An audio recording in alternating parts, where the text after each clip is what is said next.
गति में उतर जाते और कमजोर और तथाकथित समझदार लोग दूर ही खड़े रह जाते।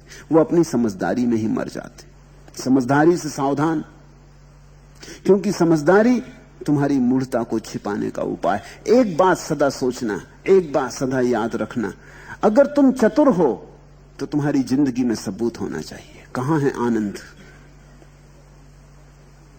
कहां है रस,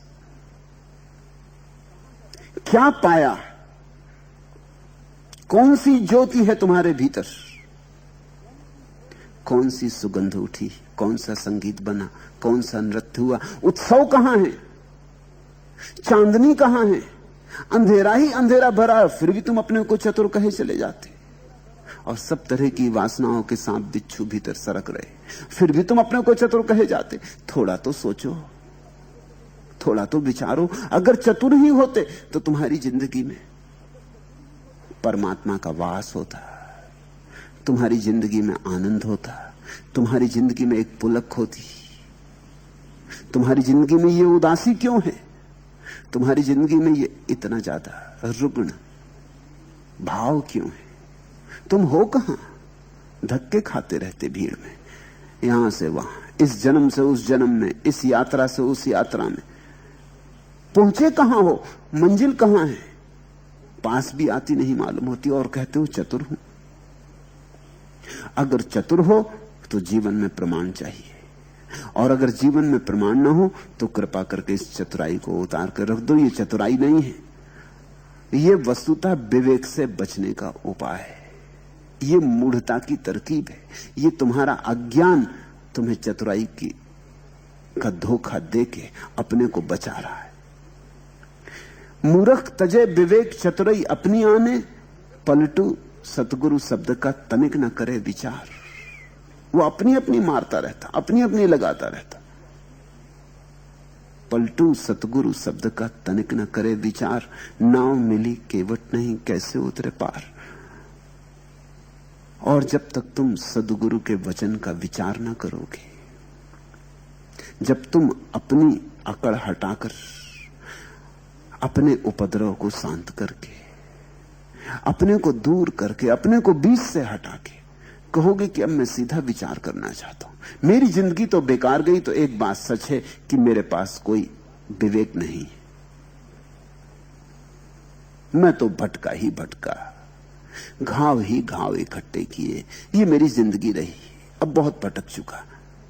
अब मैं कहता हूं कि अब अपनी समझ से क्या चलना, अपनी समझ से चल के खूब देख लिया कहां पहुंचा। मनोवैज्ञानिक कहते हैं, मनस्विद कहना चाहिए, पूरब के मनस्विद कहते हैं कि छोटा बच्चा अगर अपनी चतुराई की बात हांके, क्षमा योग्य, क्योंकि उसे अभी जीवन का कोई अनुभव नहीं। लेकिन उम्र पाके भी अगर तुम अपनी चतुराई की हांको तो तुम बड़े अज्ञानी हो, तुम क्षमा भी नहीं किए जा सकते। उम्र पाके तो दिखाई पड़ जाना चाहिए कि मेरी चतुराई का परिणाम क्या है, और वह परिणाम दिखाई पड़ जाए तो एक घटना घटती, तुम्हें अपनी बुद्धि पे संदेह आ जाता है। बस तुम्हारे जीवन में परमात्मा के आगमन का पहला कदम पड़ा, अपनी बुद्धि पर संदेह। जब अपनी बुद्धि पर संदेह आता है तो सद्गुरु पर आस्था आती। जब तक तुम सोचते हो अपने से ही तर जाएंगे, तब तक तुम क्यों किसी का हाथ पकड़ोगे, तब तक तुम यारी में ना पड़ोगे। नाव मिली केवट नहीं कैसे उतरे पार।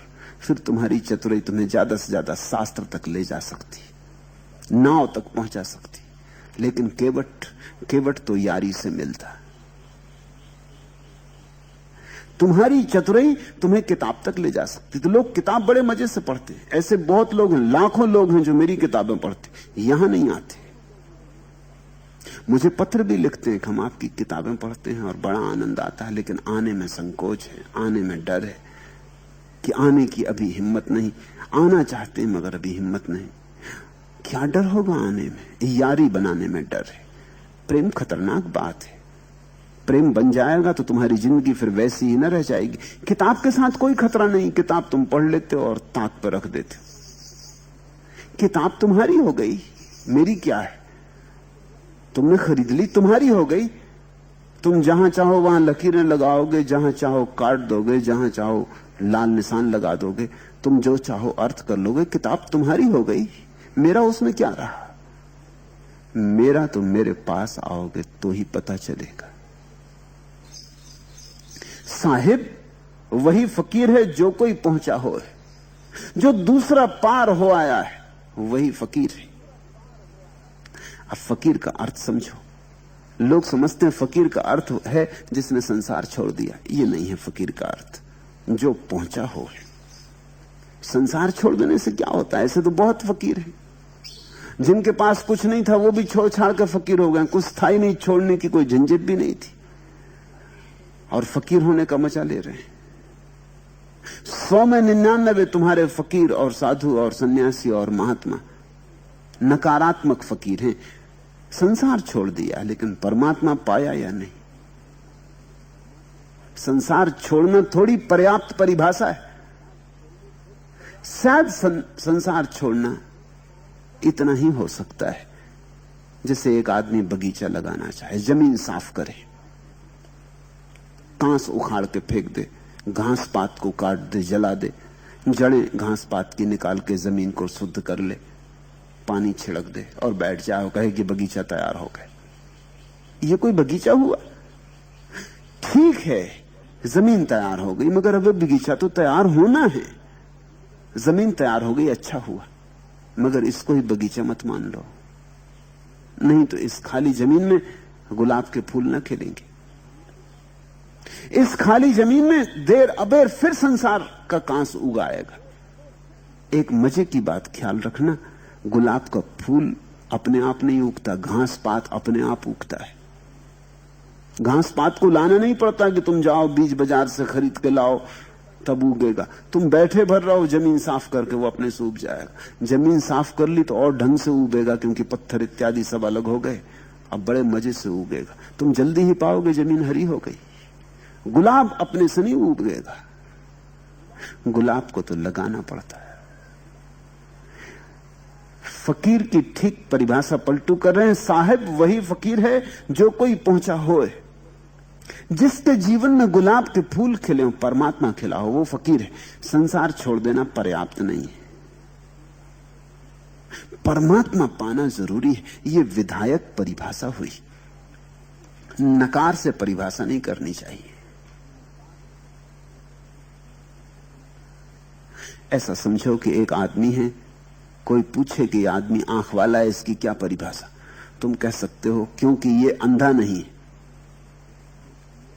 ये तो ठीक बात हो गई कि जो अंधा नहीं वो आंख वाला होना चाहिए, लेकिन जो अंधा नहीं वो भी आंख बंद किए बैठा हो सकता है, आंख पे पट्टी बांधी हो सकती। जो अंधा नहीं है वो भी सोया हो सकता है,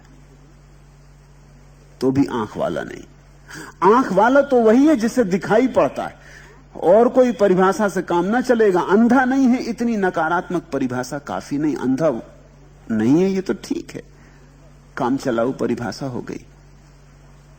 फकीर वह जिसने संसार छोड़ा, ये ऐसे ही है जैसे आंख वाला वह जो अंधा नहीं। आंख वाला वह जिसे दिखाई पड़ता है, जिसे दर्शन होता है। अंधा नहीं होने से क्या होता है? आंख रहते भी आदमी आंख बंद किए बैठे रहते तो भी दिखाई नहीं पड़ेगा। संसार छोड़ दिया ये तो ठीक है, लेकिन परमात्मा दिखाई पड़ा या नहीं, असली बात तो वहां तय हो गई।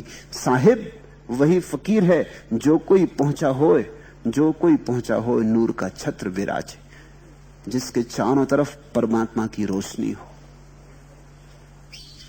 जिसकी रोशनी दूसरों को भी अनुभव हो, जिसके आसपास रोशनी का छत्र हो, आभा मंडल हो, जो ज्योति से जगमग हो, जिसके छोटे से दिए में सूरज उतरा हो। जो कोई पहुंचा हो नूर का छत्र विराजे, सबर तखत पर बैठी तूर अठ पहरा बाजे, और जो संतोष के सिंहासन पर विराजमान हो। सबर, सब्र, संतोष, सबर तखत पर बैठी, जिसे तुम पाओ कि जो संतोष के तख्त पर बैठा है, परितुष्ट है, जिसे अब न कहीं जाना न कहीं कुछ पाना, पा लिया जो पाना था। परमात्मा पाने के बाद और क्या पाने को बचता है? तो जिसने परमात्मा पा लिया उसको कुछ पाने को